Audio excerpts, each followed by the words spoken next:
Bonjour à tous. Aujourd'hui, cette vidéo s'appelle l'unité de l'être. On pourrait dire aussi être aligné, comme on peut entendre souvent cela dans, dans les enseignements spirituels, ne plus être dans la dualité. En réalité, je pense que ce n'est pas la dualité, c'est-à-dire deux, mais plutôt multiple à l'intérieur de soi. Donc l'unité de l'être, c'est d'essayer d'avancer, d'accepter là où on en est, vers quelque chose où tout marche ensemble. Marche ensemble, c'est-à-dire le cœur, l'amour, euh, le, le corps, bien sûr, tous les corps subtils que nous avons à l'intérieur et à l'extérieur de nous.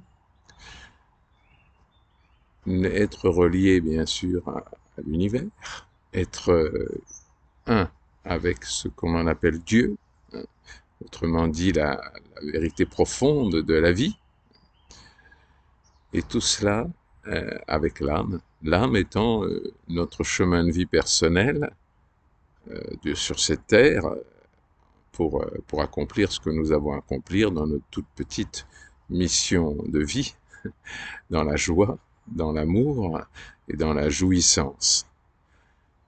Alors c'est pas très dur de s'apercevoir que tout ça n'est pas vraiment aligné dans notre histoire. Donc souvent l'amour est lié à des attachements et lié à des choses apprises ou des réactions de notre histoire. Euh, quand nous essayons de nous relier à l'univers, à Dieu, c'est souvent par l'intermédiaire de religion ou de culture, ce qui est évidemment déjà voué à des déviances.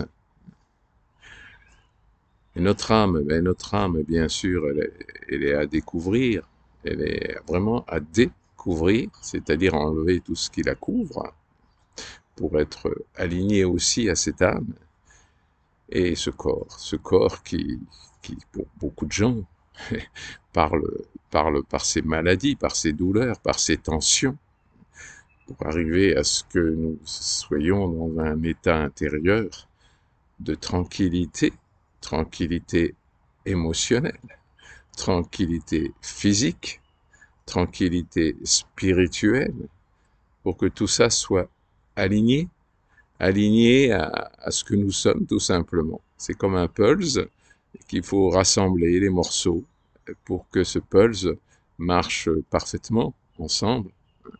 Et souvent, on voudrait rejeter les parties de notre vie, on voudrait ne pas voir, refuser beaucoup de choses que nous avons vécues ou que nous vivons, alors que c'est pas possible, puisque si nous voulons être alignés, si nous voulons être dans l'unité de notre être, il ne peut pas y avoir d'erreur dans notre chemin. Il ne peut y avoir que des épreuves, des déviances, certes, mais uniquement pour nous apprendre à revenir sur notre route personnelle à nous, et qui n'a rien à voir avec celle des autres.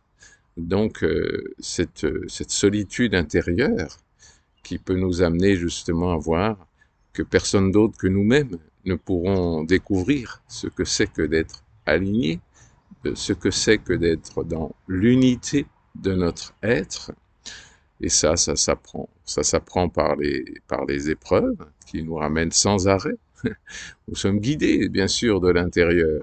Donc tout ça est fait pour nous ramener à l'intérieur de nous-mêmes, à l'intérieur de cette unité, et pour être en paix, en accord avec ce que l'on vit.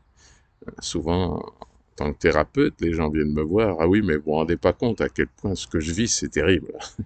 Comme si les autres n'avaient pas des épreuves. On a tous des épreuves qui sont à notre portée. Ça ne veut pas dire qu'elles sont faciles, au contraire, mais on a toujours le choix de prendre ces épreuves dans le bon sens, j'allais dire, ou au contraire, de les accuser ou d'accuser d'autres personnes, d'accuser Dieu, d'accuser qui vous voulez, pour nous amener ça alors que nous ne devrions pas vivre ça. Et si, c'est pas possible. C'est un grand jeu, la vie. Donc être aligné, c'est aussi voir quel est notre jeu personnel, le jeu de notre âme, pour arriver à retrouver cet équilibre personnel, unique, solitaire, solidaire, avec tout ce qui nous entoure, et de faire que ce que l'on peut. On a tous des limites, de vraies limites et de fausses limites. Donc nos vraies limites, c'est je peux faire ce que je peux aujourd'hui, je trouve pas mieux, j'y arrive pas, ou j'y pense pas, ou ça ne me vient pas à l'esprit, ou voilà, ça c'est mes vraies limites. Hein. Mes fausses limites, c'est quand je crois que je n'ai pas à accomplir quelque chose, que je n'ai pas à donner quelque chose.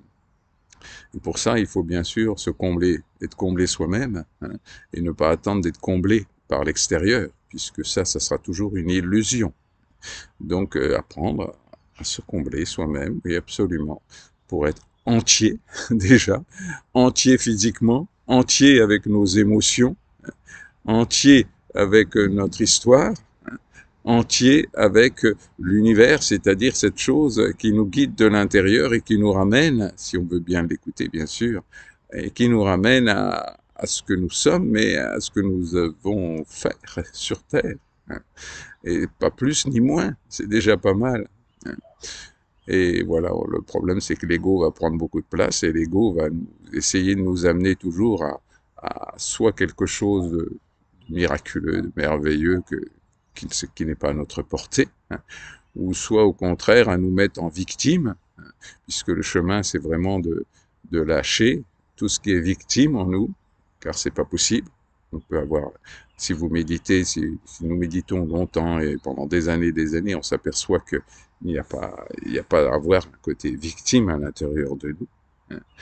Et vraiment, et puis lâcher bien sûr petit à petit tout ce qui est drogue, tout ce qui est compensation. C'est-à-dire qu'en réalité, pour éviter les souffrances qui ne sont que des épreuves émotionnelles qui nous sont dues, hein, on va utiliser des tas de techniques de drogue, mais qui sont des drogues des fois bien subtiles, hein, aussi bien la parole, aussi bien plein de choses. Ce n'est pas forcément des substances. Donc il faut vraiment découvrir comment nous avons mis en place des compensations de fusion, des compensations de fuite, d'appartenance, de tout ce que vous voulez, qui sont que des choses qui nous dévient de notre unité personnelle, unité de l'être. Donc c'est vraiment un apprentissage de la vie, un apprentissage de la conscience qui nous guide, bien sûr, la conscience qui nous ramène, si on veut bien l'écouter, et si on veut bien ne pas mettre plus d'importance à nos émotions.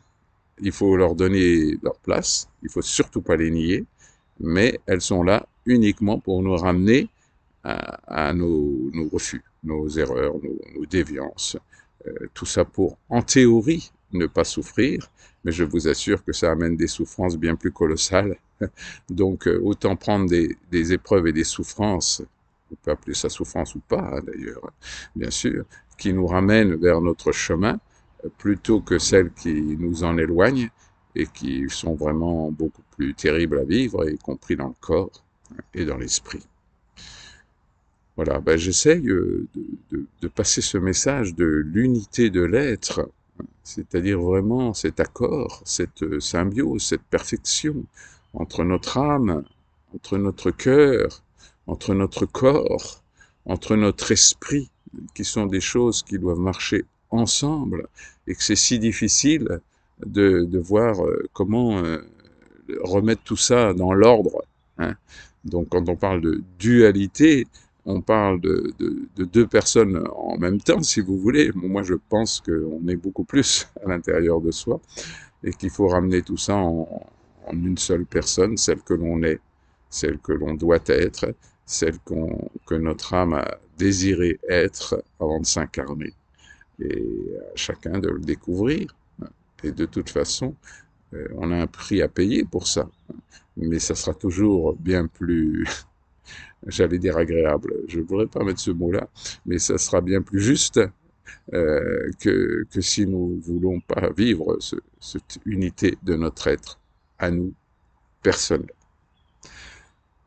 Voilà, bah, c'était la vidéo d'aujourd'hui, plein de tendresse et je vous encourage à méditer sur cette unité de l'être, cet alignement entre tout ce qui nous compose personnellement et qui ne compose pas les voisins, hein. C'est nous, tout simplement nous.